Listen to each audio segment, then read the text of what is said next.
Des escaliers transformés en cascades. Le torrent est si fort, impossible de marcher dans les rues de Nice. Partout dans la région, des jardins inondés. C'est la catastrophe. Mon potager, il a morflé. Il tombe de la grêle de fou. Oh là là là là. Des pare-brises de voitures frappés par la grêle. J'ai jamais vu ça de toute ma vie. C'est tout blanc. Impressionnant. Cet habitant de l'arrière-pays a filmé depuis son camion le passage éclair de l'orage. Du coup, ça a été assez impressionnant parce qu'on s'y attendait pas vraiment et c'est tombé d'un coup. Moi, j'avais jamais vu ça à cette période-là de l'année, en tout cas. Non, en mai, généralement, on est plus à la plage qu'au ski. Dans le Bas-Rhin, les mêmes scènes. L'eau a même envahi une portion de l'autoroute A35 en quelques minutes. Pour éviter que des automobilistes ne soient pris au piège, il a fallu faire vite. Donc dès qu'il y a une averse, ça reflue sur le réseau routier, quoi. On a dû mettre en place une déviation pour éviter que les gens fassent de l'aquaplaning et génèrent des accidents en fait. Les orages ont balayé la majorité du pays. À certains endroits, il est tombé près d'1 mois de pluie en une journée. Des intempéries qui font des dégâts dans les maisons et sur les routes. Dans la Somme, après le passage du torrent de boue qu'on vous a montré hier, la chaussée est très abîmée. Les réparations peuvent se faire assez rapidement, mais ça coûte cher. Marion Fiat, Manon Debu et Bora Girbas l'ont constaté dans les Hauts-de-France. Il reste encore des centaines de litres de boue à évacuer. Les 2 routes principales du village sont impraticables.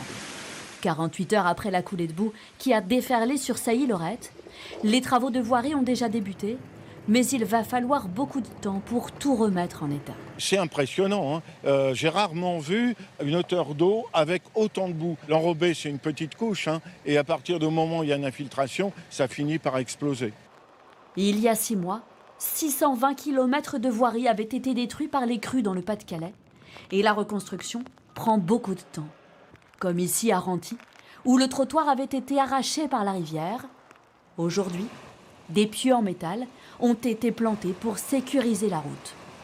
Il y a environ 5 mètres qui ont été fichés dans le sol, de manière à retenir la chaussée, mais aussi à se parer à tout éventuel nouveau épisode météo tragique.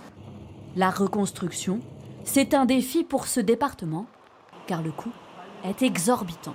89 000. Au départ, on était parti sur une 50aine de millions au premier constat. L'enchaînement de sécheresses, puis de fortes précipitations, tout comme les écarts de température, sont à l'origine de nombreux glissements de terrain ou d'effondrements de chaussées comme ici, près de Chambéry, dans les Alpes du Nord. Il faut alors repenser la conception des routes pour les adapter à ces phénomènes climatiques, qui ne sont plus une exception.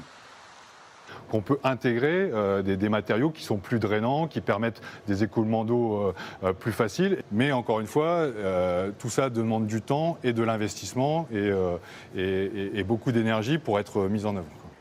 Dans le département du Pas-de-Calais, les travaux pour remettre toutes les routes en état vont durer au moins jusqu'en 2027. Les intempéries qui durent depuis des semaines, le nombre d'orages a même explosé depuis le début du mois de mai. On s'est demandé si c'était normal. On a aussi regardé l'ensoleillement. Les régions les mieux loties ne sont pas forcément celles qu'on croit. La preuve avec Nicolas Robertson, Céleste de Kervanouel. En ce mois de mai, il s'est souvent caché. Le soleil. En avons-nous manqué?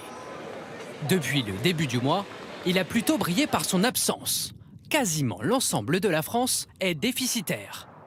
À Limoges, par exemple, seulement 4 heures d'ensoleillement par jour. C'est 44% de moins que les normales de saison. Ou encore, à Charleville-Mézières, 4h30 par jour, 30% de moins. Seule exception, la Bretagne. Le département a reçu plus de soleil que d'habitude. Vu que les perturbations, elles s'enfoncent dans le territoire, très rapidement, la Bretagne, ils sont dans ce qu'on appelle la traîne, qui est un temps changeant, où on a des averses, des éclaircies. Autre phénomène, des orages partout en France. 115 000 éclairs depuis le 1er mai. De quoi battre des records? Ce mois de mai est seulement le 5e avec le plus de foudre depuis 10 ans. Le record, lui, date de 2018, avec plus de 624 000 éclairs. Mais alors, comment expliquer que cette période de l'année soit aussi orageuse ?